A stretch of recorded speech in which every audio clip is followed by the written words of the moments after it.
Hey guys, welcome back to my channel for an all new episode recap of today's Days of Our Lives, June 20th, 2025. So we start off with Abe and Paulina. So Paulina is getting ready to do her high school speech while also celebrating her and Abe's third anniversary together. It's also Juneteenth. So they have a lot planning out. And, she's sorry that she has to take up their anniversary time to go do a high school speech. But Abe understands that it comes with a job. He was once mayor. So he remembers having to do those speeches. And she's nervous if she got it right. And he said, like, look, you got it right. You are good. So she was reciting her speech over and over for him to hear. And he believes it's a good one. So, anyways, he's also happy that she has a clean bill of health, and that's the best anniversary gift that he could receive, right? So Chanel talks to her mom in the square, and she's upset about Johnny reconciling possibly with his father, and she just doesn't want that to happen because she knows how much EJ has hurt Johnny before, and she doesn't want him tainting anything further, like he's caused enough damage. He's the reason why they didn't adopt the baby, and he's the reason why Johnny doesn't think he'll be a great father. And Paulina said that's nonsense. Like, Johnny will be a terrific father no matter who he was raised by. But Chanel is still perturbed by it. So she was supposed to go to work, and then she sees Abe and she's congratulating them on their anniversary. And she just rushes off. So Abe is like, what's really going on? Isn't she supposed to go to work? So Paulina is saying the same thing. So they're wondering where she off to.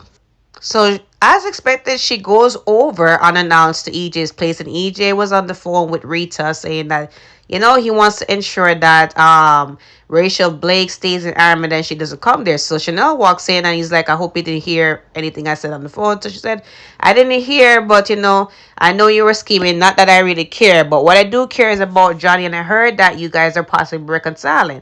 And I'm not okay with that. So he's telling her point blank, like, it has nothing to do with you. It's not your business what me and my son, do. Like, it's between me and my son, whether or not we reconcile. So she said, yeah, like, it has everything to do with me because I'm also affected in the process. Like, because of you, we couldn't adopt Sophie and Tate's baby. And Johnny doesn't think that he could be a father. Same old, same old. And she is saying that he needs to stay away from Johnny. And he's like, is that a threat? So she said, yeah, I'm speaking in your language. You should stay far away from him, right? So he's like, okay. But at the end of the day, like, Chanel has no right to come in unannounced to the man's place. And I don't know why EJ don't throw out. Not because she's your daughter-in-law, you should let anybody talk to you any kind of way in your house, right? At the end of the day, it's between you and Johnny, and she as a wife should support Johnny's decision no matter what she thinks. Oh, he's done this, he's done. All of y'all have done stuff, maybe of a different magnitude, but all of y'all have done stuff, right? Who are you to really tell the man not to reconcile with his son, or his son not to reconcile with his father? Like, at the end of the day, like, it's part of his therapeutic process, and if it's positive in the long run, he will want to be a father. He will want to, like, have a future with you. You are railroading it because you're projecting your feelings, your whole disappointment of not having a baby right now onto EJ, and your frustration and everything. It is not his fault that this thing has fell through for you. At the end of the day, like, Johnny has a responsibility. Johnny's a grown man. Like, it's his fault why he didn't go through with it, because at the end of the day, he shouldn't use his father's what happened with his father to determine if he's going to raise a child or whatever. He needed to go through the right channels, which he did. Go to therapy, get himself together, and sort out his future with Chanel. Like, Chanel is putting all her energy onto EJ, and I don't think it's fair. But anyways, Brady was there earlier, and he startled because of everything that happened in the shooting, and he was like, Brady, what are you doing here? And he started to be blunt. He's just scared after the shooting of people just coming unannounced. So he's like, I understand that, but last time I checked, my daughter lives here, and I'm just here to collect her estate's graduation. So EJ says congratulations. And Brady also talked about the whole thing about Rachel Blake beating Ahmed. because Kristen is there and he's taking Rachel to sleep over. So he said, I'm happy that she's back. And Brady's like, cut the bull. We all know that you did a deal with Kristen so that Kristen and Rachel can be quiet about, who actually shooted you, which was Johnny. So he's like, I should have known Kristen couldn't keep her mouth shut. So, anyways, he said, I'm assuming that you're gonna keep quiet. So it's like, yeah, I didn't tell nobody else, and Kristen didn't tell nobody else. But at the end of the day, as a father, I'm worried about how it's affecting my daughter mentally. She can't sleep at night. She's having upset stomach. And he's like, I can understand that, but as a father, like, you understand that I have to protect my son, and Brady's just worried that it's affecting Rachel deeply. So Rachel comes in, and then he says, let's go on to the graduation. She's having an upset stomach, so he ended up having to get her to the hospital again. So Marlena is over at the hospital because remember Marlena called Sarah to just check her. So because she hasn't been feeling really well, right? Because of everything that's happening with John's passing and the grief, she's feeling that there's something more. So Sarah did some tests on her and she's all right. The vitals are okay. She had to do some lab work, but she's attributing it to mostly, just the grief going on. And she's saying maybe she needs to talk to one of the therapists. Of course, Melina, thinks about it, and she remembers that she'd referred to a certain therapist a lot. And she said, you know what, I'll think about it more. So we all know with doctors, they are not the best patients. Imagine, you go to the doctor and, they're suggesting or recommending what you need to do, referring you to certain other specialists. And when it's their turn, when they're in the hot seat, they're hesitant to want to go through with it sometimes. They are the worst patients, I tell you. But anyway, she turns it over to something else and she's asking Sarah how she's doing. And, Sarah said she's all right. So she said she heard about what happened with Xander and she offers her assistance in that and saying that she's here if she wants to talk. And she said, I might take you up on that, right? So it's also graduation day at Salem High, and Tate and Holly are talking, and they're excited for the day. They know it's bittersweet because it's an end to another chapter, and yeah, that was a really high school conversation, them getting ready to start a new chapter in their lives. Sophia and Aaron come over as well, and they're also talking about the graduation. So at some point, Sophia starts complaining of pain or cramps, and she's feel like she's going into labor. So that was cut short, and Tate had to bring her to the hospital. So it was a little bit awkward for everybody involved.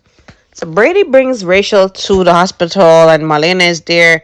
And Marlena is wondering why they aren't at the graduation. So Brady said that he has some time, and Rachel wasn't feeling well. So Sarah's like another upset stomach. So Sarah brings her in for examination, and she sees that there's nothing really wrong with her physically. So she begins to ask her questions about, is there anything else going on? Is it because of your grandpa John's funeral and everything? So she said it could be, um, it's just a lot going on. And, sometimes I say too much or ask too much questions, and, I'm not supposed to hear what I'm not supposed to hear or see what I'm not supposed to see. So Sarah's trying to prod for it and said, look, I'm your doctor. I'm not going to tell anybody else. Whatever you say to me stays with me. And I'm also a mom. So I know what it's like, right? So she was, beginning to talk to her more about what's really going on. And then that was a time one of the nurses came in and said that they needed her to come because a young lady's in labor. So I had a question about this scene. Like, Rachel is a minor.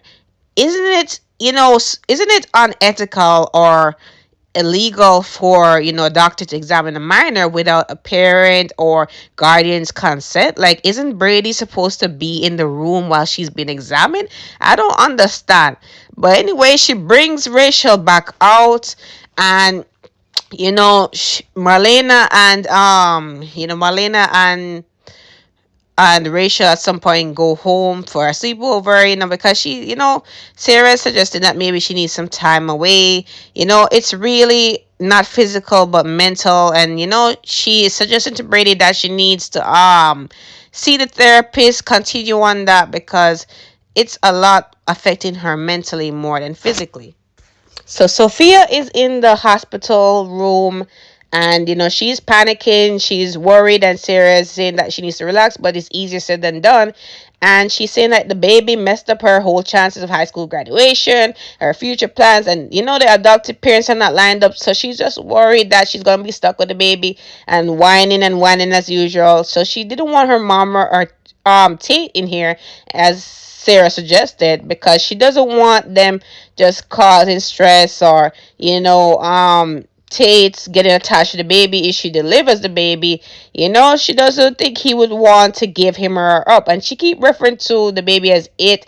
And I really was annoyed by that, because the baby, he or she would have been appropriate. But anyways, you know she is just adamant that she wants this to go through smoothly. She doesn't want to be a mom right now. So anyway, Sarah said it seems as if you have your mind pretty made up. So she said, yes,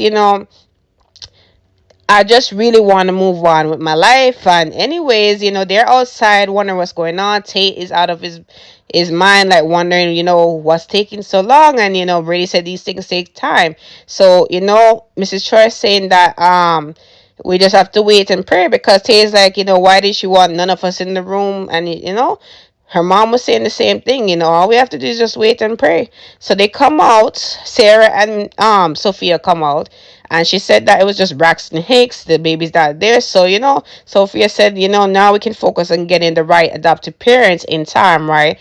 So anyway, she's saying that maybe we can go to dinner. I'm sorry that we missed the graduation. And let me make it up to you. Let's go to dinner. So Brady said we have something else planned, and Mr. Choi said we have something small at home, and there's a gift for you waiting. So that was really it with them. Brady also thanks Sarah for being there for both Rachel and Tate, and he's there to offer any support, especially what she's going through with Xander anytime. So, I really hope they don't put them together. But anyways, back to the graduation thing. Holly and Aaron are graduating. Holly's supposed to give a speech, and she's kind of nervous about it, but Aaron thinks it's more to it than that, because she's a good public speaker. She said it's really about the baby, and that Tate and Sophia might be welcoming the baby anytime now. And they don't have any adopted parents, so she's worried about her chances to get back together with Tate. Also, what's going on, her mom is also there, and Eric, and they sat on the opposite sides of the room, and she's wondering, if things are done between them, because they've always seemed to be a complete match. And I guess it's just not working now. The baby was not able to be there because of, again, a cold. I don't know why they continue with this narrative or this storyline. Just keep it pushing. We don't have to know if her parents were there or not. But anyways, Aaron said, let's celebrate regardless. We're leaving high school. It's a good day and everything. So he was just trying to be positive and lift their spirits. And I honestly like him more than Tate, right? So Marlena and Rachel at home, they're playing a puzzle. And Rachel is having problem with the puzzle, so she seems tired. And Marlena said, "You can take a nap," and she's like, "I'm too old for naps." That's any kid; they're too old for naps. And Marlena said, "I will take a nap at any time," and that's just it. Like, we as adults, we now appreciate a little daytime nap now and then. Like, honestly, as kids, you regret it because you don't want to miss out on anything. You want to play, you want to do everything else, but as an adult, you really appreciate that little nap that you would get to take as a baby, a small toddler. And she ended up dozing off, and then Marlena sitting there finishing the puzzle, and then she overheard Rachel say, you know, don't shoot him. So, it's really bothering Rachel. So at some point, Rachel is gonna crack. There was a point where EJ was on the phone with Rita again, and he said that he wants the memory chip back. So I don't know why he wants it back. Let's see what happens. So that is it for today's episode recap. Don't forget to like, follow, subscribe to my channel. I will see you guys next week. Have a wonderful weekend.